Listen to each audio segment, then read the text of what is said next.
Olá, sejam muito bem-vindos ao videocast Mente Aberta do Axi Laboratórios. Aqui a gente fala sobre a nossa saúde mental. E hoje a gente vai falar sobre a saúde mental dos adolescentes. Eu sou a Vivi Oliveira e te convido para acompanhar a gente nesse programa muito especial. A interrupção dos estudos, em alguns casos, e o isolamento social, resultante da pandemia nos últimos anos, significam um risco para a qualidade de vida e as possibilidades futuras de toda uma geração, principalmente em países em desenvolvimento. No Brasil, segundo o relatório Situação Mundial da Infância de 2021, estima-se que quase 1 em cada 6 meninas e meninos entre 10 e 19 anos de idade no Brasil viva com algum transtorno mental, parcela mais exposta ao risco de automutilações, depressão e suicídio. E para falar com a gente sobre esse assunto tão importante, eu estou aqui com o Dr. Marco Abud, médico psiquiatra formado pela USP. Doutor, muito obrigada por ter aceito o nosso convite, de estar aqui presente mais esse episódio aqui com a gente. Eu que agradeço, ter essa oportunidade. Doutor, para começar, acho que é um assunto que é tão polêmico, podemos dizer assim, e subjetivo. Explica para o pessoal de casa, para quem está assistindo a gente, o que é a depressão? Depressão, eu gosto muito de uma... cito muito isso, né? Tem uma entrevista do professor Valentim Gentil, que é ele é professor emérito agora, né? Da Faculdade de Medicina lá da USP, e que era um professor titular, enfim, ele basicamente revolucionou a saúde mental no Brasil, mas assim, ele tem uma entrevista muito interessante, em 2012, né? E, de fato, é algo que a gente não se atenta, mas assim, se a gente pegar o nome depressão, é um nome que a psiquiatria ela roubou da geografia.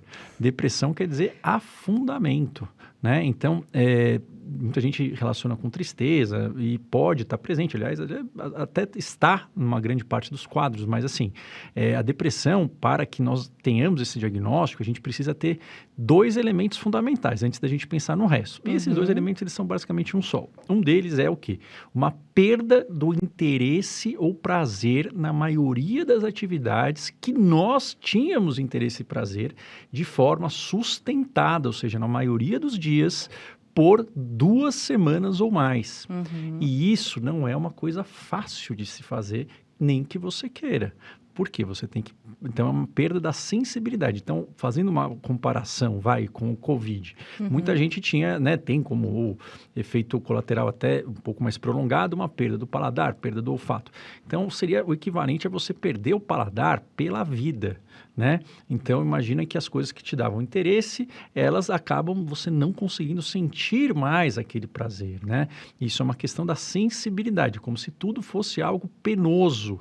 E o que faz a gente conseguir aguentar, coisas penosas é porque existem coisas que nós conseguimos perceber que valem a pena. Então, seria ali, eu digo, um exemplo seria como se fosse um eterno imposto de renda que você tem que fazer na vida, né? Caso você não seja contador, você fazer imposto de renda não costuma ser algo muito gostoso. Tem que fazer. Mas, imagina se tudo é algo que é penoso para fazer. Então, isso é um dos critérios fundamentais. E o outro que, basicamente, está junto é o quê? Uma queda persistente de humor. É que o humor, muita gente... Enfim, humor é uma palavra grega, tem a ver com outros significados, mas o humor, ele parte de 3 pressupostos, que é a sua energia física, a energia mental e a sua sensibilidade ao prazer. Então, assim, vem tudo junto, né? Então, você ter queda de energia física, queda de energia mental e não ter interesse, prazer nas coisas que te davam prazer antes, esses são as raízes de um quadro depressivo. Sem isso, não existe depressão. A gente pensa, claro, em tristeza, a gente vai pensar em pensamentos de culpa, de falta de esperança, às vezes de autocrítica, isso tudo sim, provavelmente está presente. É que se não tiver esse elemento, não existe depressão. Então, isso é a raiz do quadro depressivo, independentemente da idade. E isso é algo que, se você forçar a ter aí na sua casa, você não consegue. Você falou de qualquer idade. Então, pensando nos adolescentes, como que a depressão afeta essa faixa etária da população? Então, isso vai estar presente em todos, né? É que aí, o externo, a gente vai ver sinais, a casca, é diferente, por exemplo, Então, no idoso, a gente falou muito da lentificação, dos sintomas físicos, No adolescente, o cérebro do adolescente, ele está mudando muito, Da criança muda muito, o adolescente, ainda mais ali, a partir dos 12, 13, 14 anos, eles têm já uma capacidade de cognição, de abstração igual do adulto. Então, assim, eles conseguem argumentar, eles conseguem fazer conta de cabeça, eles conseguem entender Às vezes conceitos. melhor que a gente, né? O problema é que eles não têm ainda uma parte que, né, a gente chama uma bainha de mielina, né, que é uma partezinha que ajuda esse nosso córtex pré-frontal, que seria, vamos dizer, uma função de um freio, né? Essa parte não está muito boa neles ainda. Nossa, boa e velha maturidade? Então eles são mais ou menos uma Ferrari sem freio, né? Então eles conseguem ter muitos argumentos, porém com muito pouca ponderação. Profundidade também. E pouca capacidade de espera, né? Então, uma coisa que adolescente por definição, um pouco confrontador, né? Porque eles começam a pensar por eles mesmos e eles começam a ser muito mais irritados e muito mais impulsivos. Então, isso é do adolescente, tudo bem, faz parte. Porém, isso vai ficar exaltado caso haja um componente de humor. Então, a irritabilidade é um sintoma muito mais comum nessa fase do que em outras fases, mas não quer dizer que toda irritabilidade é depressão. Também ocorre o quê? Então, a gente tem que ter a perda da capacidade de sentir prazer e essa questão da diminuição da energia mental e energia física. Quer dizer o quê? Que o rendimento dele na escola, ele vai mudar. Não tem como. Assim como a pessoa que está deprimida, ela vai ter um rendimento menor no trabalho. Pode ser que ela tenha um rendimento tão alto que mesmo menor ela ainda consiga fazer as coisas, mas vai ficar mais difícil. Tanto levantar de manhã, vai ficar... Para adolescente é difícil levantar de manhã em geral, né? Eles têm uma questão do horário, né? Do ciclo circadiano invertido, mas fica muito difícil, assim... prestar atenção na aula, ele começa a ter uma queda de notas mesmo que é diferente do padrão prévio, né? Então, assim, não é alguém que sempre teve, né, às vezes uma dificuldade atencional, não, isso começa a acontecer diferente de antes. É claro que sempre pode ter outros fatores, mudou de escola, mudou de amigos, sim, mas adolescentes também mudam de preferência de amigos, isso é normal. Então, é normal ter aquele amigo da infância que, de repente, perde a graça e agora ele tem um outro círculo de amizades. Isso é normal. O que não é normal é ele sair daquele amigo da infância e ficar isolado e não ter outro círculo de amizades. Ou ele gostar de fazer determinado esporte, ele parar de fazer aquele esporte, mas não trocou por outra coisa, ele simplesmente parou de fazer aquilo e fica deitado o dia inteiro, né? Então, esses sinais de que existem essas mudanças, mas mudanças que não são mudanças para outros tipos de relações ou outros tipos de preferências, e sim, são mudanças para um isolamento ou uma diminuição do nível de atividades, isso é um sinal de alerta, com certeza, né? Além do aumento de irritabilidade e prejuízo acadêmico. Né? Às vezes até uma recusa escolar, mas vai ter são formas mais palpáveis de que a gente perceba comparado com o nível prévio dele, né? Então, isso é uma coisa que dá para perceber de forma um pouco mais objetiva. Perfeito. E, doutor, existem, assim, fatores que demonstrem, né, ou que contribuem para o aumento dessa ansiedade e a depressão nos adolescentes? Então, existem várias hipóteses, né? E uma delas que, enfim, isso está cada vez mais claro, porque foram feitos, assim, diversos estudos, digamos, né, o surgimento aí das redes sociais, e isso não é saudável. E não é saudável... Como que ela impacta, doutor? Não é saudável para ninguém, mas principalmente para adolescentes, e principalmente para adolescentes do sexo feminino. Não que do sexo masculino seja ótimo também, né? Mas o sexo feminino, elas estão muito em risco de problemas de autoimagem, de problemas relacionados a quadros de humor, mesmo em meninas pré-puberdade até, né? Eu digo pré-puberdade, por quê? Porque da puberdade, né, da menarca, que é a primeira menstruação, até a menopausa, as mulheres vão ter mais do que os homens, né? Depois fica mais ou menos igual. Agora, essa questão da autoimagem, aí sim, entram coisas culturais, entram coisas, né, de cobranças sociais, enfim. Isso é algo que, por mais que você fale, não se compare, primeiro que é impossível, né, para o ser humano, a gente se compara, normal, e depois que, assim, é algo que basicamente faz com que a formação do conceito de autoimagem da pessoa que está ocorrendo naquele momento seja totalmente distorcido. Mas também os meninos, né, os adolescentes também estão em risco e também existe essa cobrança, né? Além do fato de que as redes sociais e todas elas, né, a internet em geral, né, ela tem um papel também enfim, de de monetizar, de ganhar dinheiro, e isso é o que também faz com que seja atrativo são temas que são temas pouco ponderados, né? Ou que levam a pouca capacidade de reflexão, são mais extremistas. Então, assim, de fato, eles estão em risco e estão sendo alvo de muito marketing e muita propaganda e muito uso. Então, o número de horas que se usa redes sociais está associado diretamente à quantidade, a prevalência de transtornos mentais em adolescentes e crianças. Uma das coisas também que a gente vê com as redes sociais, não sei se o senhor concorda, é essa questão também das pessoas usarem muito para se automedicarem, para se autoavaliarem. A gente sabe, né, falando de doenças mentais ou, né, em relação à saúde mental, a rede social está sendo usada dessa forma também, né, das pessoas chegarem e falarem assim, por exemplo, entre aspas, como saber, eu tenho TDAH, enfim, esse termo que está tão, né, até banalizado, a gente pode dizer assim, em relação a, principalmente nos adolescentes, né? Mas isso ocorre em qualquer faixa etária, viu? E é uma coisa muito difícil. As redes sociais estão tentando, né, fazer alguns filtros de moderação, mas assim, a gente tem que lidar também com aquilo que ocorre na realidade. É muito difícil assim, a gente evitar isso, né? Então, talvez uma estratégia melhor seja a gente, e isso a gente que eu digo assim, os pais, né? No caso, eu tenho um filho de 17 anos, não é fácil também, né? Colocar limites em horários, mas saber também que, assim, a gente está no mundo real, né? O mundo real é diferente e uma vez que eles têm uma certa idade, eles vão ter acesso a coisas e não tem o que a gente fazer. Então, saber da nossa impotência e ao invés da gente ficar brigando contra isso, a gente colocar outras coisas que sejam, né, consistentes e que sejam além disso, né? Então, no sentido de que não existe uma regra para criar filho, né? Isso, né, a gente sabe, mas, por exemplo, ser consistente em relação a regras, consequências e digamos, comportamentos, né? E assim, a gente aprende de várias formas.